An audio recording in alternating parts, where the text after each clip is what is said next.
Ouvrez avec moi vos Bibles, s'il vous plaît, en Hébreux chapitre 11 au verset 3. C'est notre premier texte de base. Et ensuite, nous lirons Actes chapitre 3, versets 1 à 8. Hébreux 11 au verset 3 dit « C'est par la foi que nous reconnaissons que le monde a été formé par la parole de Dieu, en sorte que ce qu'on voit n'a pas été fait de choses visibles. » Quelqu'un dit, c'est par la foi que je reconnais que le monde a été formé par la parole de Dieu, en sorte que ce que je vois n'a pas été fait de choses visibles. Dis avec moi, ce que je vois n'a pas été fait de choses visibles. Ce que je vois a une origine invisible. Ce que je vois procède d'une vérité spirituelle. Alléluia. Le deuxième texte, c'est Actes chapitre 3, versets 1 à 8. Il est écrit ceci. Pierre et Jean montaient ensemble au temple à l'heure de la prière. C'était la 9e heure. Il y avait un homme boiteux de naissance qu'on portait et qu'on plaçait tous les jours à la porte du temple, appelée la Belle. Pourquoi à la porte du temple? Pour qu'il demandât l'aumône à ceux qui entraient dans le temple. Cet homme, voyant Pierre et Jean qui allaient y entrer, leur demanda l'aumône. Pierre, de même que Jean, fixa les yeux sur lui et dit « Regarde-nous ». Et il les regardait attentivement, s'attendant à recevoir de quelque chose. Alors Pierre lui dit « Je n'ai ni argent ni or, mais ce que j'ai, je te le donne. Au nom de Jésus-Christ de Nazareth, lève-toi et marche. » Et le prenant par la main droite, il le fit lever. Au même instant, ses pieds et ses chevilles devinrent fermes. D'un saut, il fut debout et il se mit à marcher. Il entra avec eux dans le temple, marchant, sautant et louant Dieu. Et un autre texte, s'il était nécessaire, que je veux simplement vous lire rapidement, se trouve en Exode 23, 15. Tu observeras la fête des pains sans levain pendant 7 jours. Au temps fixé dans le mois des épis, tu mangeras des pains sans levain, comme je t'en ai donné l'ordre, car c'est dans ce mois que tu es sorti d'Égypte. Et la dernière phrase, et l'on ne se présentera point à vide devant ma face. Dis avec moi, on ne se présentera point à vide devant ma face. Je voudrais ce matin m'entretenir avec vous à la suite de notre série sur les avantages de la foi. J'aimerais entrer dans une nouvelle série dont je n'ai pas encore pleinement défini le titre, mais aujourd'hui, j'ai l'objectif de vous expliquer ce dont je souhaite vous parler pendant les semaines à venir. Pour ce faire, je voudrais faire appel à votre mémoire, non pas biblique, mais certainement au sujet de l'actualité.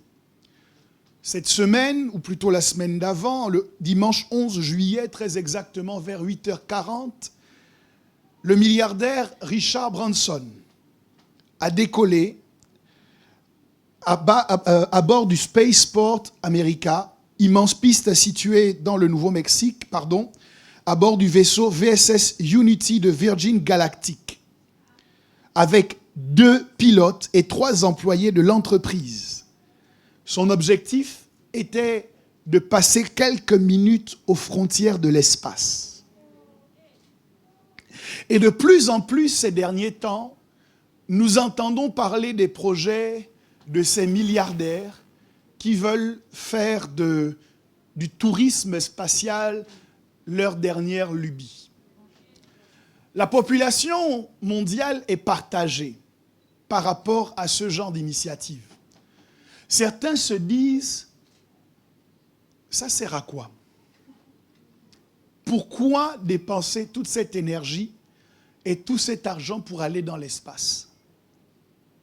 Et puis d'autres se disent, bon, si c'est leur rêve, c'est bien qu'ils puissent l'accomplir, mais ne sentent pas nécessairement leur implication dans leur réalisation. Cette course à la découverte spatiale ou au tourisme spatial a bien évidemment des retombées économiques certaines, puisque les billets que paieront les milliardaires qui voudront aller dans l'espace s'évaluent à $500 000. Vous comprenez qu'ils ne font pas cela uniquement donc par passion, mais qu'il y a bien derrière un objectif financier. Et moi, comme tout le monde, j'ai réfléchi à l'utilité ou à l'inutilité de ce projet. Bien évidemment, vous n'êtes pas sans ignorer que, sans savoir que la conquête de l'espace a des retombées directes sur notre quotidien. Tout le monde aujourd'hui utilise la géolocalisation pour s'orienter. Cette géolocalisation fonctionne parce qu'il y a des satellites qui permettent d'être localisés en temps réel et d'être guidés. Il y a comment on appelle ça, des abonnements de télévision qui ne fonctionneraient pas sans le positionnement des satellites. Il y a tout un ensemble d'applications quotidiennes qui dépendent directement de cette conquête. Ça veut dire qu'il y a un intérêt à cela. Mais quand j'y réfléchissais, je me suis dit, l'une des raisons pour lesquelles ils peuvent faire ce qu'ils font, c'est tout simplement parce qu'ils en ont les moyens. C'est une question de moyens. Dis à ton voisin, c'est une question de moyens. Honnêtement, s'ils ont les moyens d'aller sur la Lune, ça te dérange en quoi? Parce que c'est une question de moyens. Moi, je suis toujours surpris par les gens qui sont dérangés par la façon dont d'autres personnes dépensent l'argent qu'ils ont gagné.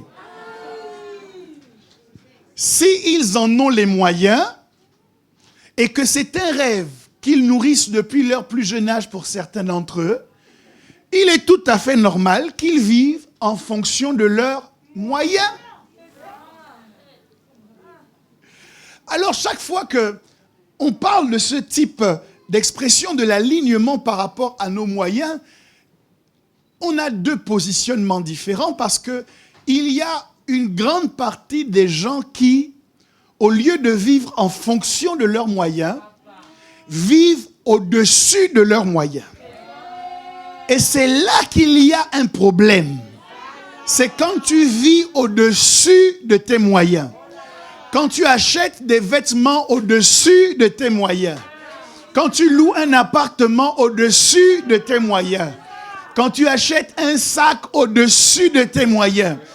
Quand tu prends un abonnement téléphonique au-dessus de tes moyens. C'est ça qui met dans les problèmes. L'autre catégorie, c'est ceux qui vivent en dessous de leurs moyens. Quand vous savez à peu près combien ils gagnent, parce que ça aussi c'est un problème. Quand vous avez une idée de ce qu'ils gagnent approximativement et que vous voyez comment ils vivent de manière radine, vous vous interrogez en vous disant, mais c'est quoi le problème? Vous le voyez des fois batailler avec son conseiller financier pour quelques centimes d'euros qui ont été prélevés sur son compte bancaire.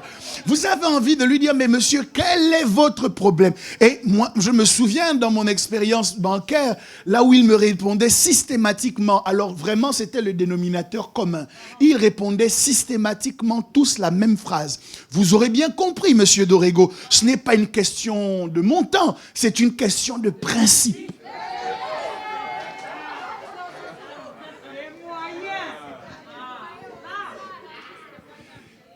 Il y a un problème quand on vit au-dessus de ses moyens et il y a un problème quand on vit en dessous de ses moyens. Pourquoi? Parce que les moyens dont nous disposons sont des choses que Dieu nous donne et Dieu nous les donne en fonction d'une vision qu'il a en projet de nous voir réaliser. Vivre en dessous de ses moyens, c'est vivre en deçà de ce que Dieu a projeté pour moi lorsqu'il m'a permis de gagner tant d'argent. Lorsqu'il m'a permis de signer tel contrat, Dieu ne m'a pas permis d'arriver dans cette entreprise avec un projet de gaspiller mes ressources ou plutôt de laisser mes ressources végéter. Je me souviens de cette parabole où il va donner différents talents à ses serviteurs et se fâcher parce que l'un de ses serviteurs, plutôt que d'investir le talent qu'il avait reçu, va aller le mettre en terre, le cacher, et ce talent ne produira rien. Même quand le maître va recouvrer l'intégralité du talent, il va rentrer en colère contre ce serviteur à cause de son manque d'implication. Donc lorsque Dieu nous met dans une certaine situation, c'est dans le but que les ressources qui sont liées à cette situation servent à la vision que Dieu est en train de poursuivre à travers nous. C'est pour ça que c'est un problème de vivre au-dessus et c'est un problème de vivre en dessous. Ce qui correspond à la normalité, c'est de vivre en fonction. C'est de vivre en adéquation. L'apôtre Paul, en parlant de la foi, dit qu'il ne faut pas que nous ayons une trop haute estime ou opinion de nous-mêmes, selon la mesure, mais de revêtir des sentiments modestes, selon la mesure de foi que Dieu a départie à chacun. Ça veut dire que dans la pensée de l'apôtre Paul, ce n'est pas bien de vivre au-dessus de sa foi, ce n'est pas bien de vivre en dessous de sa foi. Ce qu'il faudrait, c'est vivre en adéquation avec la mesure de foi que Dieu a départie à chacun de nous. C'est une question de moyens. Je fais le lien entre l'histoire de Richard Branson. Je fais le lien entre les investissements de tous ces hommes richissimes et le corps de Christ aujourd'hui, parce que je me demande si nous n'avons pas ce problème qui consiste justement à fonctionner en deçà de ce à quoi Dieu nous a prédestinés. J'ai le sentiment que pour beaucoup d'enfants de Dieu, il y a un héritage, il y a un projet, il y a un objectif que Dieu a en réserve pour eux, mais que ces enfants de Dieu ne vivront jamais cela parce qu'ils acceptent de vivre en dessous de leurs moyens. Et mon objectif ce matin, c'est de t'emmener à élever le niveau de ta vie, le niveau de tes attentes, afin que tu vives et que tu te réconcilies avec les moyens que Dieu t'a véritablement donnés. Quelqu'un dit Amen. Parce que c'est une question de moyens. S'il fallait donner un titre à mon partage, je dirais, il y a plus. À toi qui es venu ce matin, avec la conviction que tu dépends ou que tu te définis par ce que tu possèdes, je veux te dire qu'il y a plus que ce que tu possèdes. À toi qui te définis par la maison dans laquelle tu vis, par le quartier que tu habites, je voudrais te dire ce matin qu'il y a plus que ce que tu possèdes. À toi qui te contentes de la vie dans laquelle tu es, la vie que tu as actuellement. En vérité, je ne suis pas contre le contentement, j'ai un problème avec la résignation. À toi qui es résigné par rapport à ce que tu vis et qui estime que la vie n'a plus rien d'autre à t'apporter que ce que tu vis actuellement. À toi qui es satisfait d'être le salarié que tu es ou d'être l'entrepreneur que tu es. À toi qui es satisfait de ce que tu as aujourd'hui, je veux te dire ce matin qu'il y a plus. Dis à ton voisin, il y a plus. Il y a plus de ressources pour toi. Il y a plus de richesses pour toi. il y a plus de bénédiction pour toi. Il y a plus de grâce pour toi. Il y a plus de gloire pour toi. Il y a plus de pouvoir pour toi. Il y a plus d'avantages pour toi. Il y a plus d'héritage pour toi. Il y a plus d'impact et d'influence pour toi. Il y a plus. Et nous devons apprendre à nous réconcilier avec le plus auquel Dieu nous a appelés. C'est pour cette raison que j'ai lu avec vous une histoire qui m'intrigue. Actes chapitre 3, à partir du verset 1 jusqu'au verset 8, nous raconte qu'un jour, Pierre et Jean étaient en train d'aller au temple. Et ils vont croiser à l'entrée du temple, à la porte du temple qu'on appelle la Belle, un homme qu'on déposait régulièrement là, un homme boiteux de naissance, qu'on déposait régulièrement à cet endroit, afin qu'il fasse l'aumône.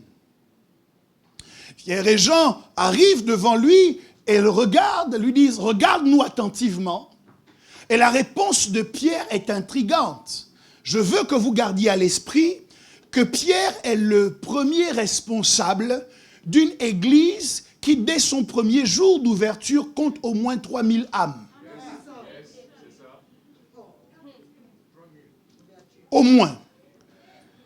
Quand vous ajoutez à cela le fait qu'en règle générale, quand les Juifs comptaient, ils ne comptaient que les hommes, mais ils ne comptaient pas les femmes et les enfants.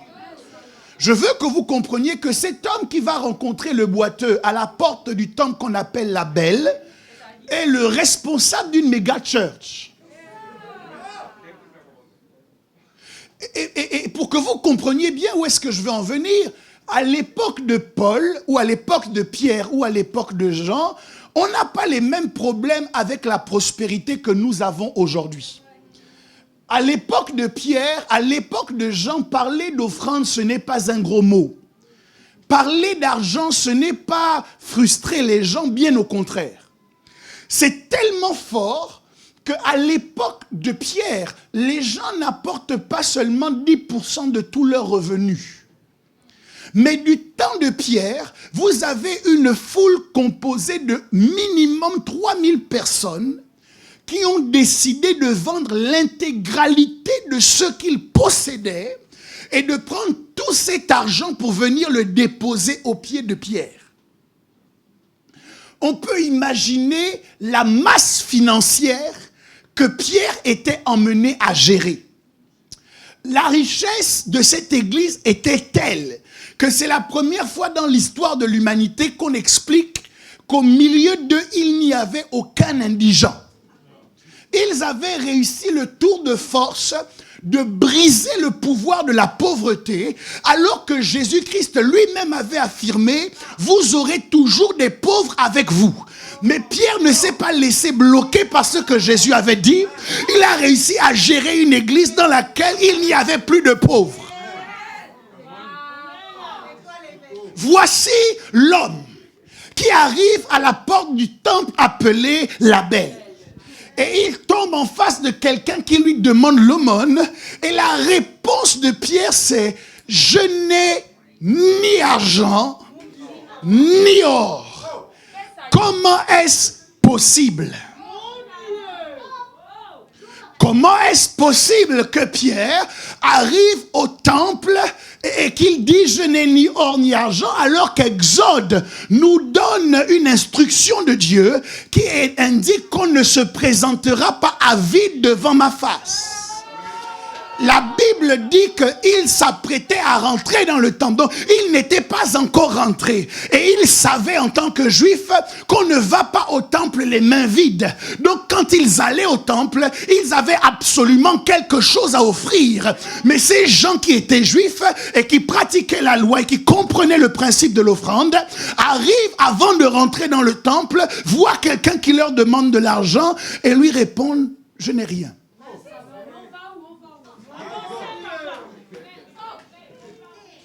Ok, je vais revenir à ça tout à l'heure, mais la première chose que je voudrais que vous remarquiez, c'est que cet homme, on ne le positionnait pas n'importe où. Les gens avaient estimé que la vie de cet homme est suffisamment difficile pour lui faciliter la vie, il faut qu'on le positionne à un endroit où l'aumône va couler, où l'argent sera trouvé facilement. Donc dans la pensée des gens qui déposaient cet homme, ils savaient que si on le met aux abords du temple, les flux financiers qui circulent dans le temple peuvent être en bénéfice de cet homme. Ils considéraient que le temple n'était pas un lieu de pauvreté, que le temple n'était pas un lieu dans lequel les gens étaient fauchés, mais que le temple était le lieu où celui qui avait besoin que ses besoins physiques soient pourvus pouvait trouver la provision divine à ses besoins naturels.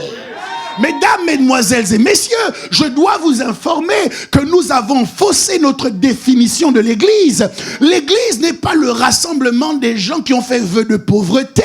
L'Église est un environnement dans lequel on expérimente la provision divine. L'Église est le lieu où nos besoins spirituels sont pourvus. Nos besoins dans l'esprit, nos besoins de relation avec Dieu, nos besoins de la présence de Dieu, nos besoins de la gloire de Dieu, de l'atmosphère de la louange et l'adoration sont pourvus dans le cadre de l'Église, certes, mais nos besoins naturels peuvent également trouver une solution dans le cadre de l'Église. C'est pourquoi Jésus dit à ses disciples au sujet de cette foule qui demandait, qui avait faim, il dit: donnez-leur vous-même à manger. Ok. Est-ce que vous êtes avec moi? Dites: évêque avance. Est-ce que vous êtes avec moi? Dites: épiscopo. Je parle de l'Église. Je parle de l'Église. Ne nous posez pas de problème lorsque nous expliquons que l'Église peut entreprendre. Ne nous posez pas de problème quand on dit que l'Église peut investir et que l'Église peut développer des affaires. Parce que la responsabilité de l'Église, ce n'est pas seulement de prier, mais l'Église peut aussi briller. L'Église peut aussi impacter la société. L'Église peut aussi influencer l'économie. Nous sommes dans notre rôle. Les gens ont analysé le fonctionnement du temple et ils se sont dit: dans le temple, il y a des gens qui se rassemblent. Et dans les gens qui se rassemblent, il y a différents types de sociologie. Il y a des gens qui ont beaucoup d'argent, il y a des gens qui ont moins d'argent. Il y a des gens qui ont des compétences dans les finances, d'autres personnes ont des compétences dans la technique, d'autres compétences sont multiples et sont rassemblées dans l'Église. Ça veut dire que si on veut que le besoin de cet homme soit pourvu, le meilleur endroit où on peut aller le poser, c'est devant l'Église. L'Église est un lieu qui rassemble tout type de compétences. Vous n'avez pas exactement le même parcours estudiantin que votre voisin de gauche ou de droite. Vous n'avez pas la même histoire familiale que celui à qui vous avez dit bonjour en entrant. Mais c'est le miracle de l'Église de permettre que des gens puissent rentrer en alliance les uns avec les autres, se considérer comme appartenant à la même famille et au même monde, où les frontières, les limitations qui sont déposées par l'argent et qui sont déposées par le parcours estudiantin que l'on a fait, où ces limitations tombent et où on peut regarder l'autre en dépit de ses capacités, de ses compétences ou de ses incompétences et l'appeler mon frère, ma sœur. C'est dans l'Église que ce sentiment d'orgueil tombe parce qu'on a eu les meilleures notes, les meilleurs diplômes et les meilleurs contrats et qu'on peut regarder l'autre comme son vis-à-vis, qu'on peut regarder l'autre non pas en fonction de ce qu'il a sur son compte bancaire, mais en fonction du sang qui a coulé sur la croix du calvaire afin qu'il soit sauvé. Mais ce serait une erreur de permettre que ces gens se rassemblent et qu'il n'y ait aucun bénéfice naturel que ce rassemblement puisse produire.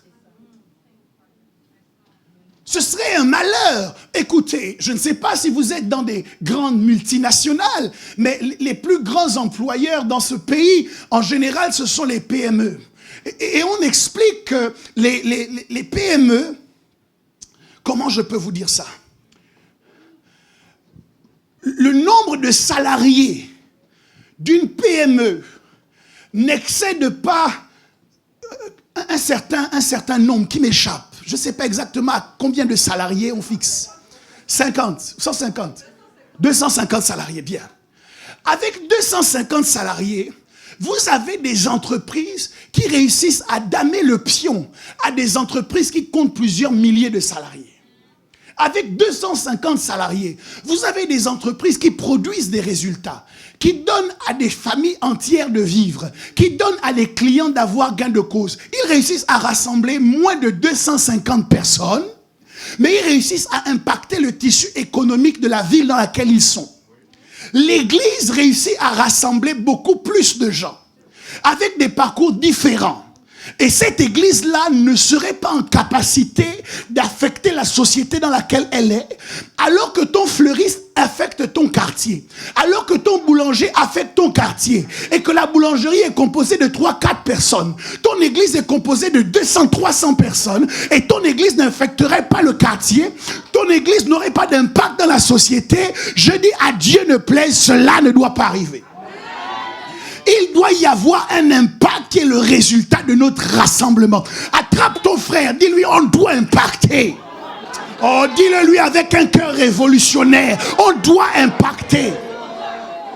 Je ne sais pas quels sont tes diplômes, je ne sais pas quelles sont tes capacités, je ne sais pas quelle est ta formation, mais je sais que si tu es là et que Dieu t'a emmené à côté de moi, c'est parce que Dieu a un projet, Dieu a un objectif, et toi et moi on doit se mettre d'accord pour que le projet de Dieu s'accomplisse.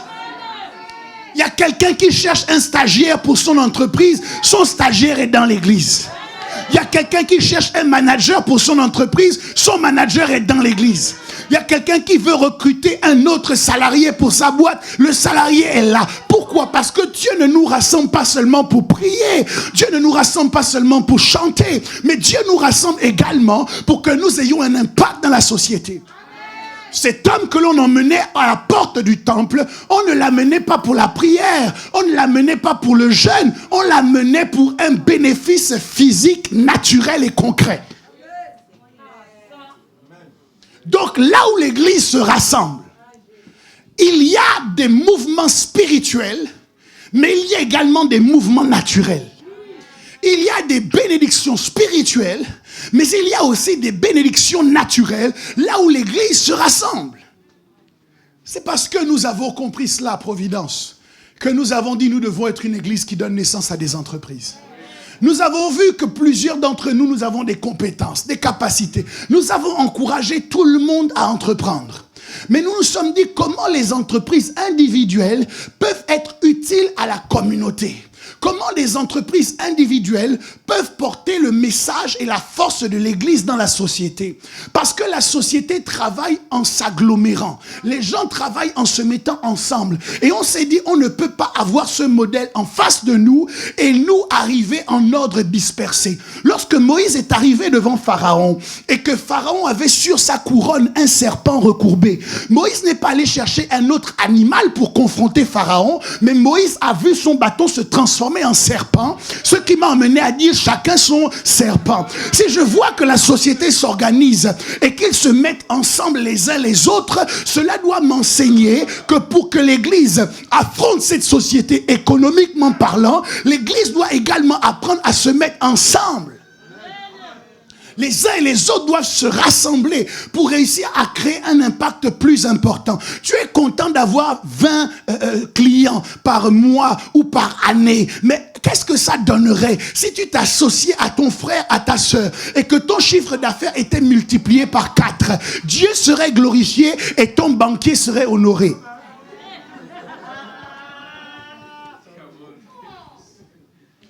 Il y a une possibilité de faire plus que ce que nous faisons. Il y a plus. Je dis, l'église ne doit pas vivre en dessous de ses moyens. Une église qui ne fait que prier, une église qui n'arrive pas à s'allier, à s'associer et à s'organiser, est une église qui vit en deçà du projet de Dieu pour elle. Est-ce que quelqu'un me comprend? Je dis, est-ce que quelqu'un me comprend? On s'est dit, ok, puisqu'il y a différentes options, différentes aptitudes et compétences. Et que les uns et les autres, nous réussissons à nous investir et à développer nos activités. Ce que nous pouvons faire pour que l'Église soit en capacité de faire des choses qui servent au bien commun, c'est que dans nos différentes transactions, nous allons prélever une commission que nous allons reverser pour que l'Église puisse donner naissance à ces entreprises. Chaque fois que nous faisons une transaction entre nous, nous nous organisons pour que dans ces transactions, il y ait une portion qui soit reversée, particulièrement à ces pourvus.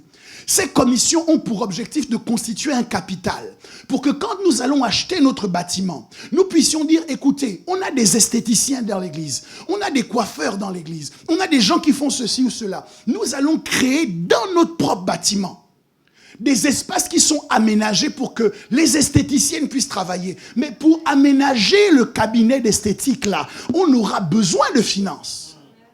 On trouve ces finances où? On les trouve dans les commissions, dans les transactions que nous faisons les uns avec les autres, où nous n'oublions jamais qu'au-delà de notre intérêt personnel, il y a d'abord un intérêt commun que nous construisons.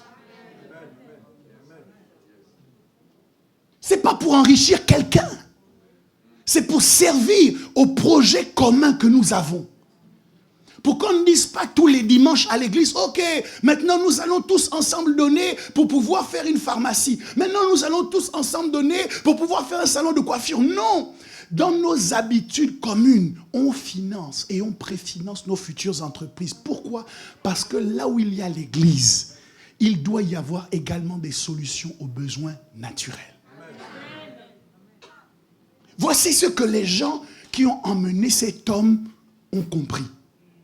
Ils se sont dit, il y aura forcément quelque chose qui va tomber de la poche des gens qui vont rendre un culte. Et puis Pierre va déjouer leur plan. Avec la poche remplie. Le portefeuille plein à craquer.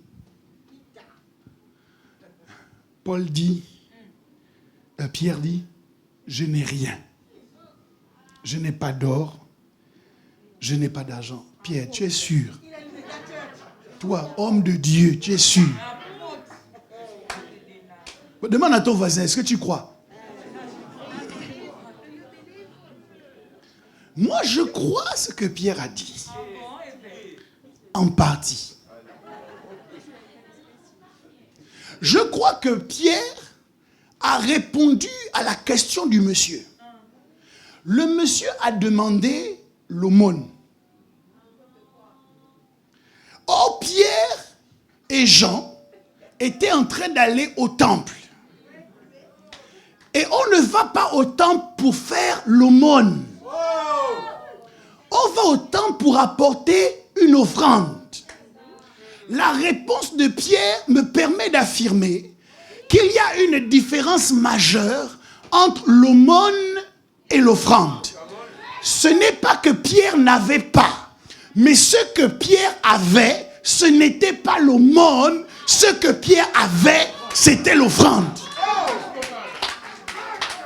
Et Pierre est ici en train de nous enseigner un principe de gestion de base. Je suis sûr que je vais délivrer quelqu'un ici. Je suis sûr que je vais aider quelqu'un. Lorsque ce que tu as dans ta poche est réservé à Dieu, ça ne peut pas finir dans la poche de quelqu'un qui n'est pas un appelé de Dieu. Ça ne peut pas aller ailleurs que sur l'autel, parce que ce qui est réservé à Dieu est un poison dans les mains de toute autre personne qui ne représente pas Dieu. Tu as prévu de faire ton offrande et il y a quelqu'un qui t'appelle en disant de grâce, aide-moi, parce que là je vais avoir des problèmes. Bien aimé, ce que Pierre nous enseigne, c'est que quand tu as quelque chose qui appartient à Dieu, ça ne t'appartient plus. Tu dois répondre à la personne qui t'appelle, je n'ai ni argent, ni or. Si tu veux la prière, on va prier. Mais l'argent là, je ne te rendrai pas service si je le prenais, que je l'arrachais à Dieu et que je le mettais dans tes mains. Je ne peux pas financer ton mariage avec de l'argent qui était réservé à Dieu. Je ne peux pas payer ta robe de mariée avec de l'argent qui était réservé à Dieu. Pourquoi? Parce que cet argent est consacré. Je n'ai ni argent, ni or.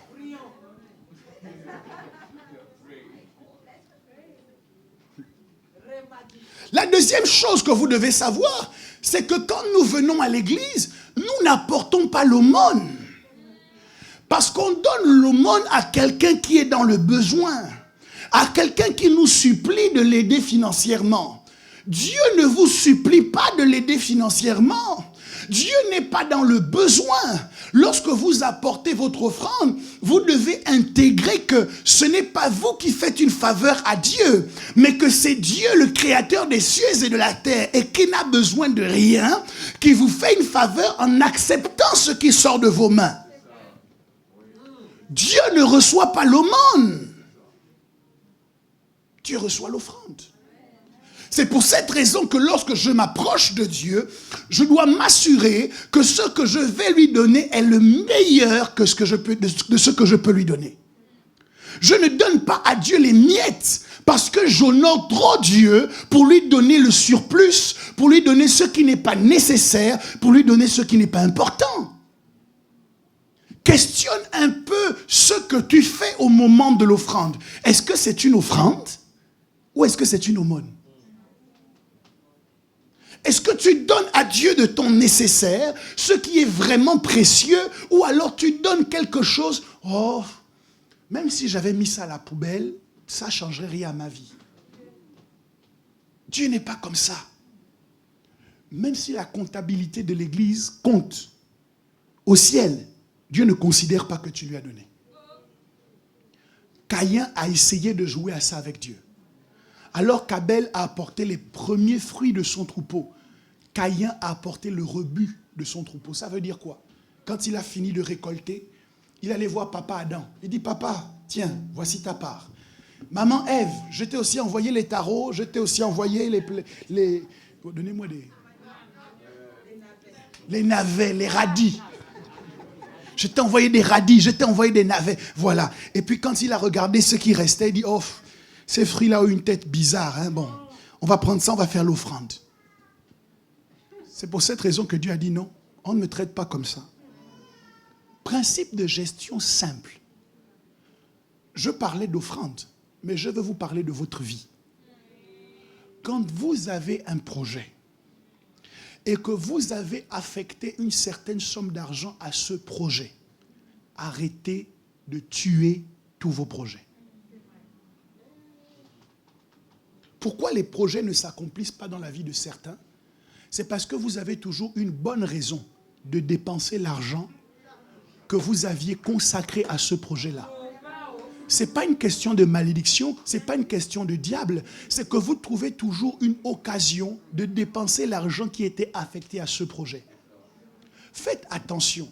Moi, je peux comprendre qu'au moment où tu as une somme d'argent, Dieu te dit, donne-moi. Même si elle était réservée à quelque chose, tu donnes à Dieu. Pourquoi? Parce que celui qui donne à Dieu ne perd pas, il s'enrichit. C'est une semence. Mais lorsque tu as ta somme d'argent qui est réservée à un projet et que tous les mois, il y a quelqu'un qui frappe à ta porte pour te dire « Je suis dans les problèmes, j'ai besoin ». Si tu prélèves systématiquement cet argent pour aider, à quel moment tu vas t'aider toi-même?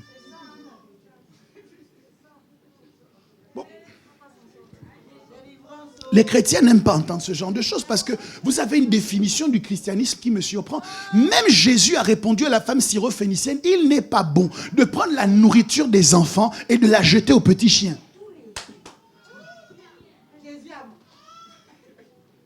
Est-ce que vous me suivez? Donc, il y a des choses en banque également. Je ne sais pas pourquoi je vous parle beaucoup de banque aujourd'hui, mais en banque également, lorsque vous avez demandé un prêt, vous aurez remarqué que la première chose que le banquier vous pose comme question, c'est le prêt là, c'est pour acheter quoi? Vous voulez financer quoi? Pourquoi? Parce que le prêt que le banquier vous fait, c'est un prêt affecté. Si vous avez demandé un prêt pour une voiture et que quelques mois plus tard, il vous demande de prouver que vous avez acheté la voiture, il se rend compte que vous n'avez pas acheté la voiture, vous devez rembourser. Si vous avez demandé de l'argent pour acheter une maison et quand on creuse un peu, la maison n'est pas là, vous allez devoir rembourser cet argent. Ne dites pas non, ça va me faire beaucoup d'argent, je vais acheter les cadeaux à toute la famille, je vais les visiter. Non, ça ne marche pas comme ça. S'il te donne de l'argent, cet argent-là est étiqueté. Cet argent-là est affecté à un projet. Et donc, tu dois respecter le projet initial que tu as présenté. Alors, si tu es d'accord de faire ça sous l'autorité du banquier, est-ce que tu ne peux pas mettre ton argent sous ta propre autorité et étiqueter ton argent et dire à ton argent, toi, tu serviras à ça. Et tu lui imposes de servir à ça. Tu en as le pouvoir et c'est le seul moyen pour que tes projets puissent avancer. Quand Pierre et Jean arrivent devant ce monsieur et que le monsieur veut transformer leur offrande en aumône, même en tant que serviteur de Dieu, ayant marché avec Jésus pendant plusieurs années, Pierre lui a expliqué un principe de gestion simple. Ce que j'ai là, c'est pas pour toi. Et vous devez aussi arrêter de vous fâcher quand on vous répond que je n'ai pas pour toi.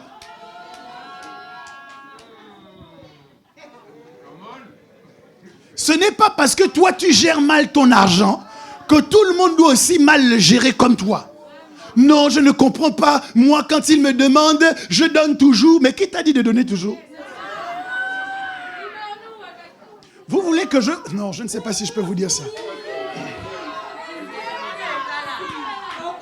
Il y a des gens, ils ne sont pas ici, je pense qu'ils sont en Tanzanie.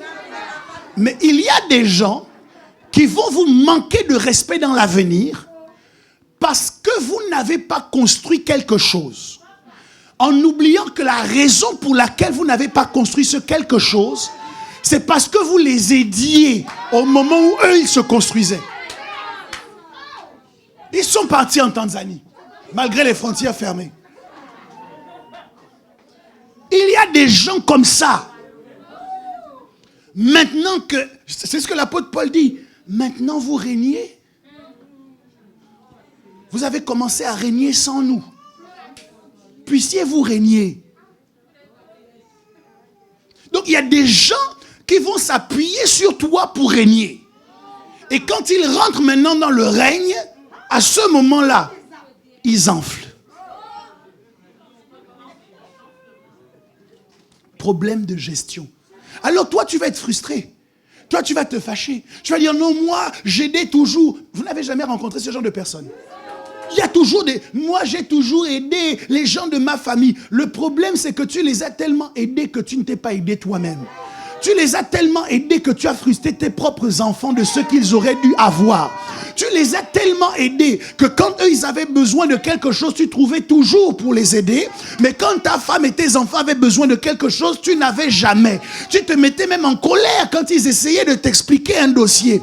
Il faut que tu apprennes à étiqueter ton argent. Il y a une destination pour chaque somme que Dieu fait arriver dans tes mains et tu dois apprendre à respecter cela. C'est un principe de gestion de base. Bien évidemment, je ne suis pas en train de dire que si l'autre est presque en train de mourir et qu'il lui faut un peu d'argent pour acheter un médicament, systématiquement tu vas dire non parce que tu mets l'argent de côté pour t'acheter une voiture, frère. Tout ce que je dis, il faut quand même le prendre avec un cœur d'amour. Je me dis que nous sommes en chrétiens. Alléluia. Mais il y a une limite entre l'amour et le désordre. Et beaucoup d'entre vous, vous n'êtes plus dans l'amour, vous êtes dans le désordre. Des fois, votre argent s'ennuie. C'est ça votre problème. Votre argent, je vous dis la vérité, vous allez changer de père après, c'est pas grave. Je vous dis la vérité. Votre argent s'ennuie. Ça veut dire quoi? Quand l'argent arrive dans vos mains, vous ne savez pas quoi en faire. Et donc, vous cherchez maintenant quelles sont les solutions pour dépenser cet argent. Mais vous savez que si vous le dépensez mal, vous allez vous sentir coupable. Alors vous cherchez maintenant les moyens de le dépenser bien. Et les moyens là, c'est quand quelqu'un vient vous dire, aide-moi. Vous prenez l'argent, vous mettez sur cette personne et vous vous dites, oh, j'ai fait une bonne action. C'est une mauvaise action. Parce que quand Dieu a mis cet argent dans tes mains, il pensait autre chose. Dis à ton voisin, il y a plus. Alors, il dit, je n'ai ni or, ni argent. Mais fort heureusement, il ne le laisse pas dans cette situation. Il lui dit, mais ce que j'ai. Quelqu'un dit à son voisin, ce que j'ai. Non, dis à un autre voisin, ce que j'ai. Donc, si je me base uniquement sur sa phrase, il est possible de ne pas avoir d'argent, mais d'avoir quelque chose.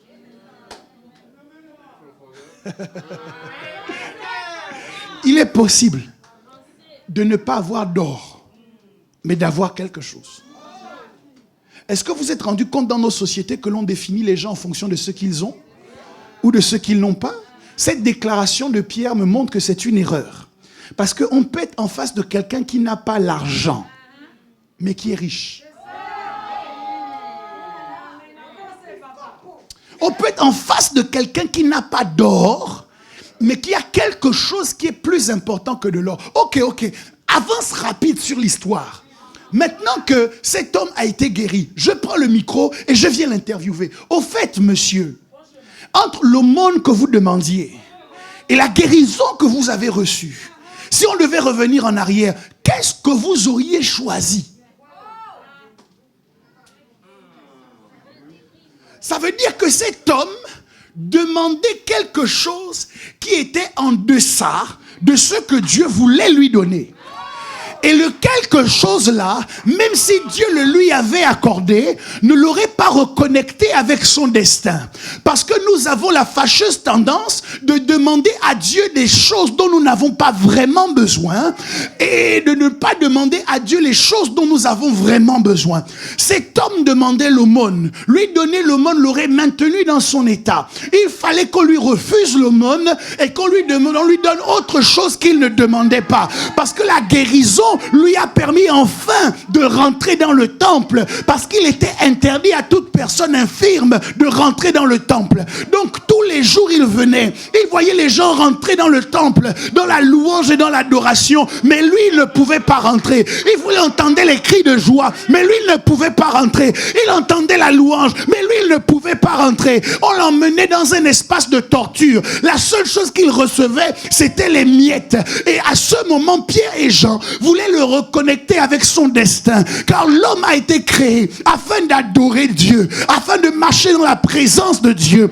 Il fallait plus que de l'aumône pour emmener cet homme à rentrer dans le temple.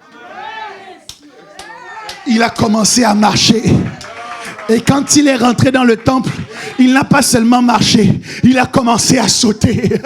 C'est quelqu'un qui exultait de joie de pouvoir enfin rentrer dans ce temple dont il avait été privé pendant tellement longtemps, mais il a réussi à obtenir plus que ce qu'il demandait. Parce qu'il y a plus.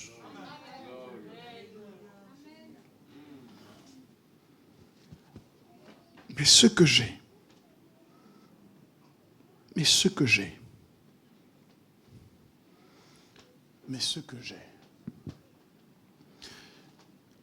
la particularité de la déclaration de Pierre, c'est qu'il fait une distinction entre des choses physiques et une chose spirituelle.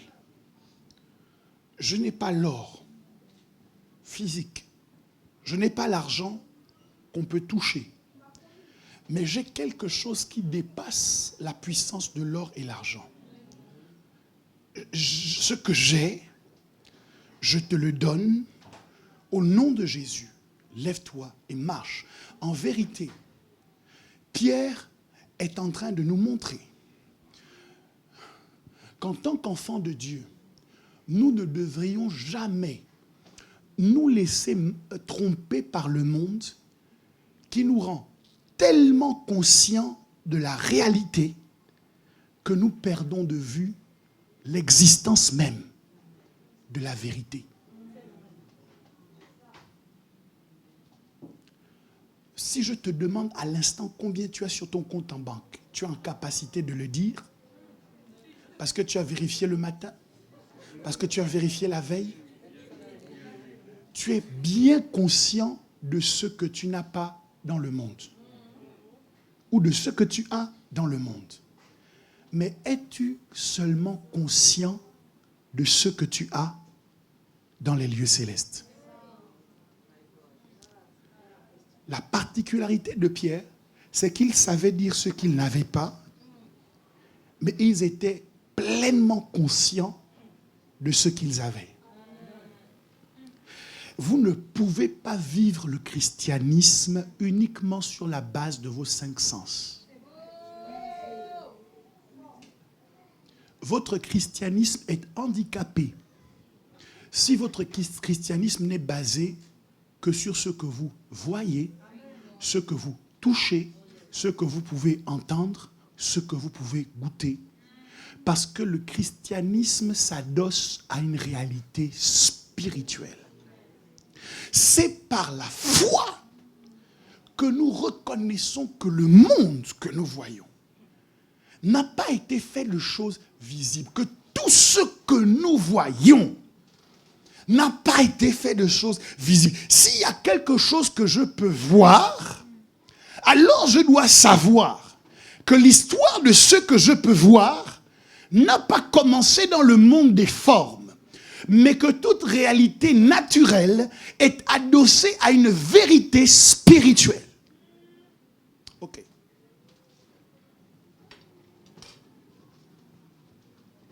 Donc, la raison pour laquelle nous vivons, pour beaucoup d'entre nous, en deçà de ce que Dieu a prévu, c'est que Dieu nous a donné un package dans lequel il y a le monde naturel et il y a le monde spirituel. Mais beaucoup d'entre nous, nous vivons notre vie en nous basant uniquement sur le monde naturel. Oh non, nous savons que le monde spirituel existe. Mais nous mettons de côté toutes les interactions que nous devrions avoir avec le monde spirituel pour qu'elles affectent le monde naturel. Si l'un d'entre vous avait été à la place de Pierre et de Jean, vous auriez seulement dit à ce monsieur, « Je n'ai ni argent ni or » et vous seriez passé. Parce que vous avez pleinement conscience de ce que vous avez dans le monde des vivants et de ce que vous n'avez pas sur la terre des vivants, mais vous avez une méconnaissance pleine et entière de ce que vous possédez et de ce que vous êtes et de ce que vous pouvez déclencher dans le monde spirituel. Je voudrais ce matin réconcilier quelqu'un avec la dimension surnaturelle de sa vie chrétienne. Le christianisme est surnaturel. La prédication de la croix est une folie pour ceux qui périssent. Mais pour nous qui sommes sauvés, elle est une puissance de Dieu. De manière naturelle, on ne peut pas croire que Jésus-Christ était Dieu, que Jésus-Christ est mort pour nos péchés et qu'il est ressuscité le 3e jour. Il faut de la foi. Et vous ne pouvez pas avoir accepté cela et ne pas pouvoir accepter le miracle dans lequel Dieu veut vous faire vivre au quotidien. Une reconnexion s'impose avec le surnaturel avec lequel les chrétiens ont rompu depuis trop longtemps. Je peux ne pas avoir d'argent à l'instant. Je peux ne pas avoir d'or à l'instant. Mais pourquoi je vais pleurer comme un non-croyant qui manque de ces choses alors que moi, j'ai plus? La seule raison pour laquelle je vais avoir la même réaction que quelqu'un qui n'a pas Christ, c'est que je ne suis pas conscient qu'il y a plus. Dis à ton voisin, il y a plus. Alors je sais que souvent, nous mettons en opposition les deux mondes. Le monde naturel et le monde spirituel. Nous disons d'ailleurs que la Bible dit que l'homme naturel est en fait un homme, c'est un chrétien qui est, c'est un charnel en fait, c'est un homme charnel. pas un chrétien. L'homme naturel, c'est l'homme charnel qui n'a pas encore connu Dieu, ainsi de suite. Mais je voudrais vous aider à vous inscrire aux classes du surnaturel pour apprendre non pas à opposer le naturel et le surnaturel, mais apprendre à vivre dans le naturel et apprendre à vivre dans le spirituel. Écoutez, prenons un exemple. Dans le domaine de la gestion financière, il y a des lois naturelles que vous devez connaître, que vous devez respecter, que vous devez appliquer. Beaucoup de chrétiens connaissent la loi de la dîme et de l'offrande. Mais ils ont une méconnaissance parfaite de toutes les lois naturelles de la gestion de l'argent. C'est ça notre problème. Un déséquilibre que l'on constate dans la vie de chacun. Vous allez avoir un chrétien qui est tellement dans le spirituel qu'il oublie le naturel. Et vous allez en avoir un autre qui est tellement dans le naturel qu'il en oublie le spirituel. Aujourd'hui, je vous propose que chacun fasse un petit pas dans la bonne direction pour retrouver l'équilibre.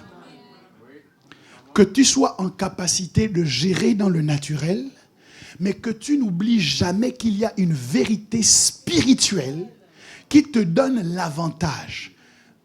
Pour ceux qui sont dans le naturel, qu'est-ce qui vous distingue des non-croyants?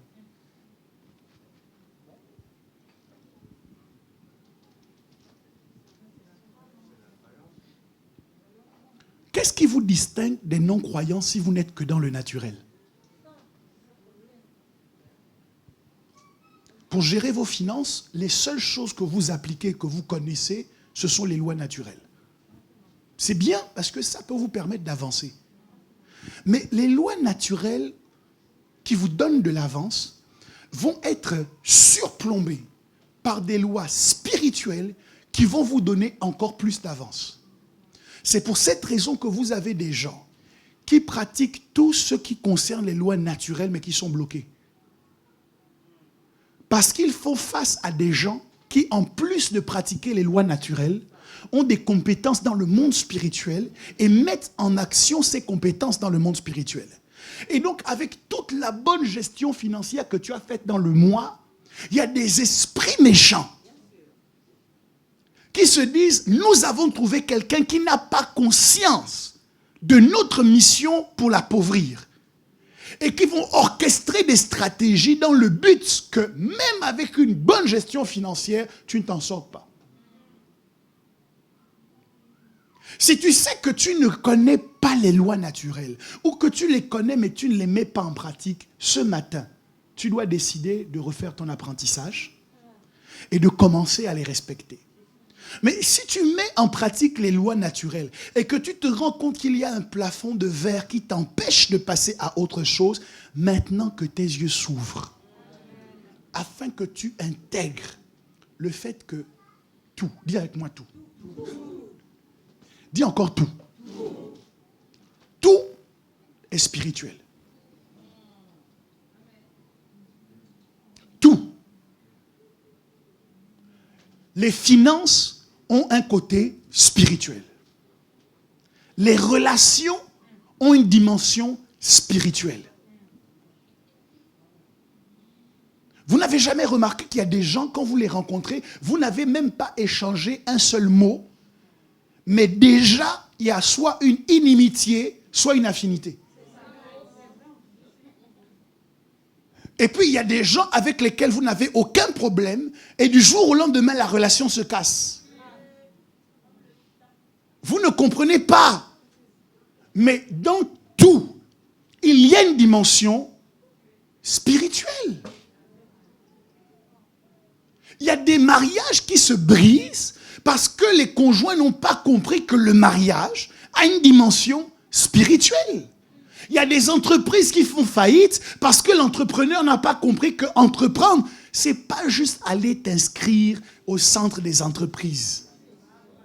C'est pas juste faire les statuts. C'est pas juste déposer le capital. C'est pas juste avoir le cabis. Entreprendre, c'est faire la guerre. Il y a une dimension spirituelle. Hébreu est clair. Il dit tout. Si tu peux le voir, tu dois savoir qu'il y a un pouvoir derrière. Tout ce que tu peux voir est adossé à un pouvoir. Bien. Je dois m'arrêter ici. C'était juste l'introduction des classes du surnaturel que nous allons entreprendre. Je voulais que vous sachiez exactement où est-ce que je veux en venir. Nous avons commencé à en parler déjà vendredi, pour ceux qui étaient là. Mais je crois que c'est bien que nous fassions la prière d'ensemble pour dire, Seigneur, je reconnais la dimension spirituelle de ma vie chrétienne. Et je suis d'accord pour apprendre à fonctionner aussi bien dans le monde naturel que dans le monde spirituel.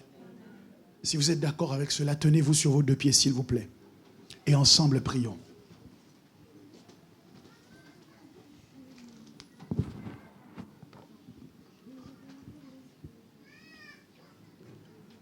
Tu vas commencer à dire avec moi, je suis d'accord pour activer ma dimension spirituelle. Je refuse de vivre mon christianisme en m'appuyant uniquement sur des lois naturelles. Quand Jésus est venu sur la terre, il y a des choses qu'il faisait de manière naturelle. Jésus pouvait monter dans un bateau de manière naturelle. Mais quand la tempête se levait, Jésus menaçait de manière surnaturelle la tempête. Je suis d'accord ce matin pour accepter la dimension surnaturelle de ma vie chrétienne. Dimension surnaturelle. Je t'active maintenant. Dimension surnaturelle. Je t'active maintenant. Oh Dieu, ouvre les yeux de mon esprit. Ouvre les yeux de mon cœur. Afin que je puisse voir ce que jusque-là je ne voyais pas. Continue à prier dans ce sens pendant quelques minutes.